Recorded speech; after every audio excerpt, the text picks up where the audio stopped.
And so, I mean, I'm relatively new to this. I try to read the Bible.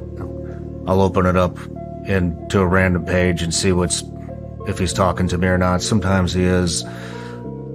I would say the majority of the time, I don't even understand what I just read. Yeah. And so the Bible, at least to me, and I know it is to a lot of other people, is just a very daunting book to try to consume properly. 800,000 words. It can create a lot more confusion than clarity, at least for me. No, that's true. And so, I have a friend, Rob. He sent me this book. I think it's called the Jesus Calling or something, and it's every day it has a new thing you read.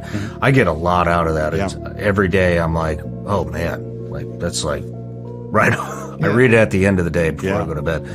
And almost every day I'm like, that's like right on the money, man. And and she's basing that on scripture. Yeah. Oh, yeah. She puts the scripture underneath of it, and she'll summarize it, and then I read the scripture, and I'm like, oh, I don't know what that means, but I know what this means. And so I'm just curious, how do you guys? I mean, when you started, did you just crack it open and read it from cover to cover, or how? I mean, because it's.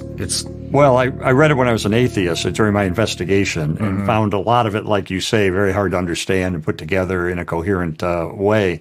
But what I discovered is God gifts certain people to be able to teach the Bible in a way that truthfully and accurately conveys to us the contents. And so I think being part of a church that systematically goes through Scripture and is based on the Bible, there's a lot of churches that aren't. But a church where the Bible is taught in a systematic way is very, very helpful.